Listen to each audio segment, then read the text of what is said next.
Newmarks and you're watching the newsroom. We're taking a break from our live coverage of the national vote recount at the Artichon Conference Center. We're here this morning with Ambassador Fernando Canto, the EU ambassador to Guyana, and we want to talk to him about some matters, not the least elections 2020. But first, Ambassador, this is your first Europe Day in Guyana. I wondered if you could offer some reflections before we start. Well, first of all, Neil, thank you very much for having me. Happy Europe Day to everybody. And indeed, I'm very happy because it is the first Europe Day that I have the privilege to spend in Guyana with all our Guyanese friends. For us, this day is very important, and it is important because it marks the beginning of a project of peace, democracy, reconciliation, and unity in Europe, but also beyond. So I'm really very grateful that to have the opportunity to share that with you and with all the Guyanese. Can you get into a bit of the Europe Day message today? We saw some of that published already. Neil, my main message, I think, today will be one message of peace, because that's first and foremost, the European Union is about peace. Peace between former enemies who were at war only a few years before, but also a message of democracy and a message of unity. Those are at the heart of the European project, and those are values which we consider important not only for Europe, but also for our partners. And it is our partners themselves who want to go this way. So in a way, the European project is about Europe, but it is also about the cooperation of Europe with the rest of the world. In your message, you talked about living through a dictatorship. Could you talk to me a bit about that? Yes, that is because I am old enough, fortunately, to be born in Franco's Spain. That was a dictatorship at the time, and I said recently that I don't want that for Spain, certainly. I don't want it for Guyana. I don't want it for any other country. And this is something that hopefully belongs to the past, and the future should be made of peace, democracy, unity, all the values that we share. Now, Ambassador, you came here last September when the EU Commission and the US and Canada and others had deemed the government unconstitutional because of events that led out of the elections. I wondered if you could speak to how relations between the EU and Guyana have fared since then.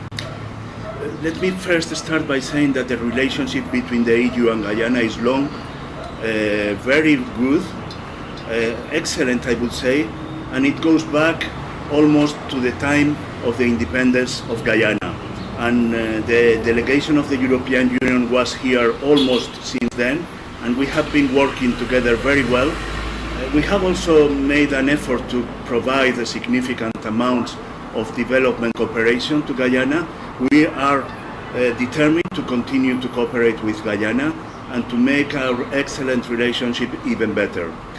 Now, it is true that Guyana is going through challenging times for many reasons.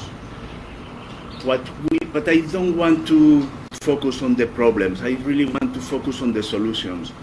We are, after all, friends of Guyana. We want the best for the country. It is also in our interest, and I think that is important to say, that Guyana is stable, that it is prosperous, that it is democratic. So that's what we want to promote. That's what we want to support.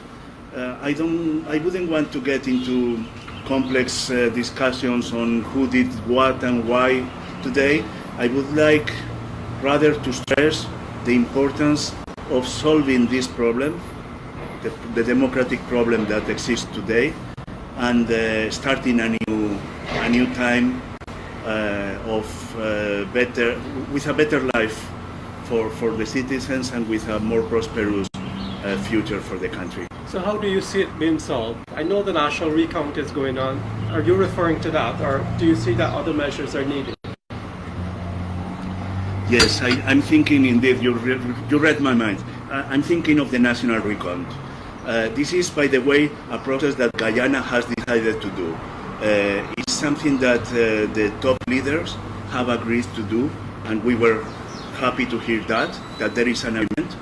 Now this agreement has finally started to be implemented. We consider, I think that almost everybody consider, that it is fundamental that this process is now conducted credibly, transparently, and rapidly. After all, the country has already waited for too long. It is not a good thing that 2 months after the elections, there is still no official credible results proclaimed. So I think that it is, as Friends of Guyana, we just want what I would say all of the Guyanese, or the largest majority of the Guyanese want, which is declare the result in a credible way, and whoever won is the one who forms the government, and whoever that is, we will work with them. And I dare say that we are going to work even closer, even better, and achieve more together. But for that we need an interlocutor which is democratically installed. Could you talk to me about the EU observers who were here? Obviously they went back because of COVID-19 and the process being delayed and so on. Is there any prospect of them returning to observe the recount? This is a question which is difficult because of COVID. It's true that not only it is a problem for Guyana, but it has been a huge problem in Europe, unfortunately. And by the way, I want to use this opportunity to reiterate once again that despite the big problem that we have in Europe because of COVID, we are determined to continue also helping our partners, including Guyana. That I wanted to say. But coming back to your question, we, the European Union, are already invited to see this process. And I can tell you that the European Union delegation, which is here, which is not going anywhere, has already sent 2 people permanently to the recount process. You mean your staff here? My staff here is there, and they are there on a permanent basis, meaning that they stay for the whole day whenever they go. And I also drop by from time to time. By the way, thank you to GECOM for inviting us. I think that it was very appreciated, and I think that this is important because the more transparent the process is, the more acceptable it will be. Ambassador, you said that relations with Guyana and Europe would remain the same, and that COVID-19 doesn't affect development cooperation. Could you talk about some projects that may be in waiting, or those that may come with EU development funding? Yes, we are doing an exercise of reprogramming or replanification, I don't know how to say it, to see how the money that we had already committed can be actually refocused, or a part of it, to do things which are responding to the COVID pandemic. Now, I think you have to distinguish between the short, medium, and longer-term effects.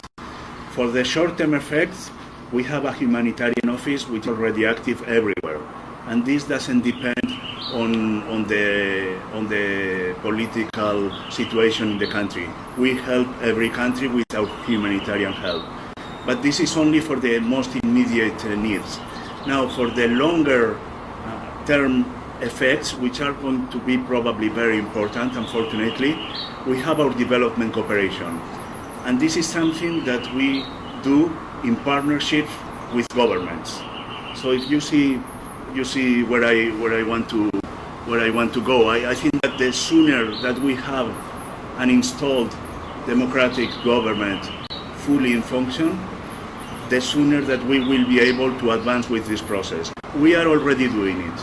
And I personally, together with Javin, who is here today, delivered a few laptops and mobile telephones to the Association of Blind People of Guyana, to the Association of Deaf People of Guyana, in cooperation with the Rotary Club. We are doing more of those in the weeks and months to come. But the real longer-term cooperation development is going to be much bigger, and that's the one that we really want to already from today or as soon as possible to be able to discuss with the government and to plan. And so you'll be going to the conference center more often? I was there yesterday. I was there also the day before yesterday, so that's not bad. Out of 3 days too. I don't think I need to be there all the time, honestly. And we appreciate that the important thing is that the people who are there permanently do their job. By the way, I want to take this opportunity to honestly congratulate all the junior staff of GECOM who are doing an excellent job or at least what I have been able to see is very methodical, very conscientious, a little bit tedious, I think, but it has to be done. And I think that all of them are doing it with the best possible will, and I really hope that this will continue throughout the process, that this will continue at the end of the process, and that it will be, as I said, rapid, credible, and transparent. I was going to ask you about rapid, because I wanted to ask you what you thought of the pace of the process so far. Well, I think that everybody agrees that it is slow. I have not heard anybody say that it is fast. But at the same time, I'm encouraged by I don't know if it is a commitment or a plan to have it completed in 25 days. So I'm sure that perhaps the beginning is slower because people are still finding out exactly how to do things. But I trust and I hope that it will accelerate so that the plan of GECOM of completing it in 25 days can be achieved. And I think they are the first ones who are interested in fulfilling their plans. So I'm sure that they are doing everything possible to do it. And of course, if there is something that we can do to help, we'll do it. But it is basically a Guyanese process that it has to be done by the Guyanese. And we respect that. Thank you very much, Ambassador. Thank you very much. And may I also use the opportunity to congratulate you for your job. And once again to wish everybody a very happy Europe Day. Thank you. So we're talking with the European Ambassador to Guyana, Mr. Fernando Canto, and we will continue our live coverage of the national vote recount process from the Artichon Center at 12 noon today.